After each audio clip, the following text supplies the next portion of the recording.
Hi guys. So I've been watching the show The White Lotus. The last episode just aired recently, depending on which platform you're consuming it off of. I know a lot of people have been saying that season three wasn't as good as the last two seasons, season one and season two. But I personally enjoyed it. I do agree that it was slow to start, right? So it was dragging a bit in the beginning, I must say. But there were a lot of really good moments throughout, especially the first few episodes, So I personally enjoyed it. And after the last I think the last episode sort of crystallized everything. So I don't think I'm the only person that's currently rewatching it because of that last episode and everything. There's a whole bunch of things that are jumping out now that we've watched the last episode, because it kind of, like I said, it crystallizes everything, right? So the show really made me think about human relationships and human, interactions. I am a proponent of technology. I love technology. I love everything about it. I think it can move us forward as the human race, and it can get us very far. But the one area where I'm not sure, well, I am sure actually, I'm not a fan of technology interfering, is human relationships and human interactions, right? So I run a dating platform or a matchmaking business, let me put it that way. And a lot of people always ask me, why don't you build, you're a tech person, why don't you build an app, an online platform? And I always say that I don't believe that tech should go so deep into personal relationships and human interactions. There's something very special, I think, and I feel about human interactions, where I feel like, tech getting deep into that, and social media is one of those things, right? Social media gives us a lot of exposure to a lot of things. So it has its benefit. It has a great many benefits, especially in terms of the dissemination of information. I know there's a lot of misinformation out there, but I feel like we're getting, with anything, with the news and what's happening around the world and what's happening, around us, we get a more honest view of what's really happening, and we're a lot less dependent on on the very few disseminators of information. Like we have a lot more sources of information via social media and via technology than we did previously, albeit some of it is misinformation. But there's so much information that is, across the net, that it's easy to debunk a lot of, things. So there'll always be a dissenting voice somewhere that says, but guys, are you sure this information is correct? Here's a view, here's my bit of information that I found. So I think it has its benefit in that regard. But when it comes to human engagements and human relationships, I feel like technology has taken us back.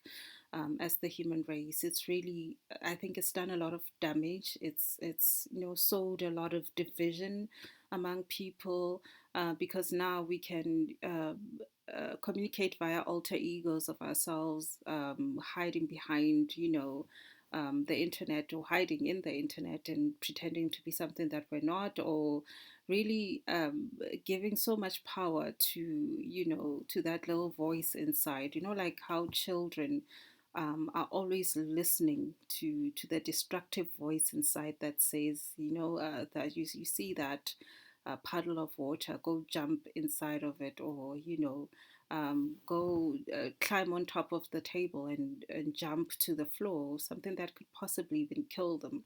So I feel like we are entertaining that little voice a little too much, because we have the benefit of anonymity that social media and the internet gives us.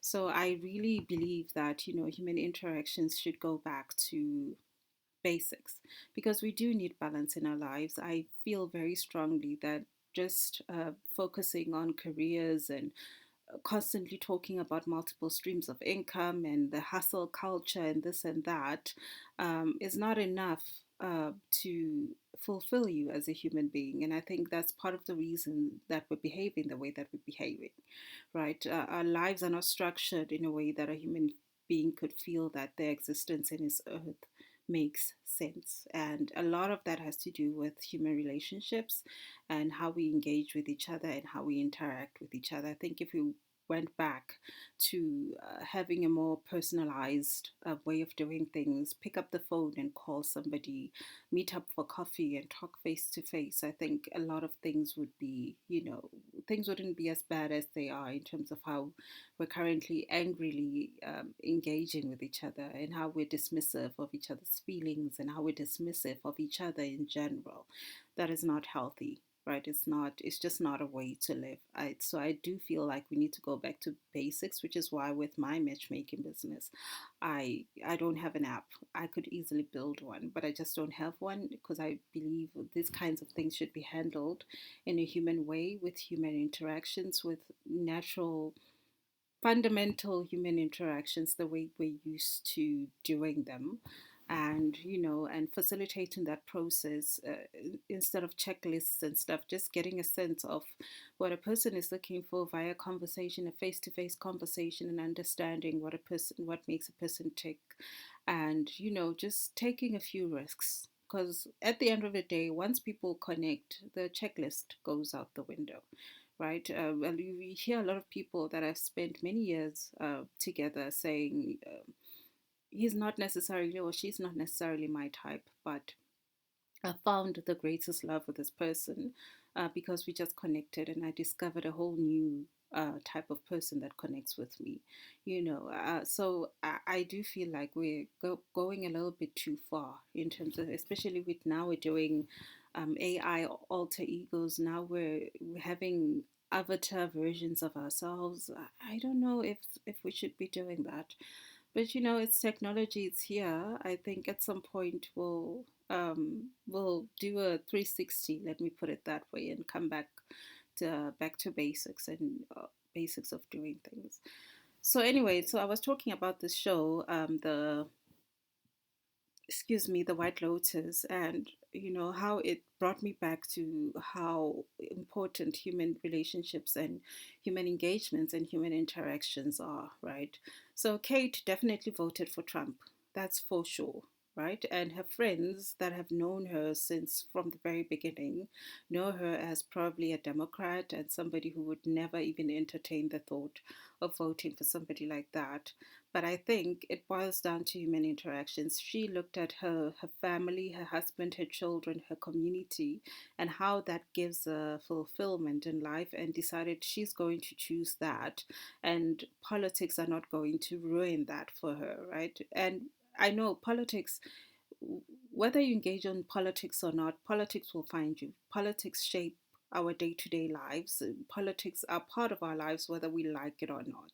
So I get that part, but she chose to say, instead of thinking about society at large and how my action of who I vote for might impact the rest of society, I am looking at my nuclear family and saying, I've got a loving husband, I've got beautiful children, I've got a community that I feel welcome in, I've got a community that I love existing in. So um, my politics are going to change, and I'm going to vote for my happiness, and I'm going to vote for my fulfillment, which tells you how important human relationships and human connections are.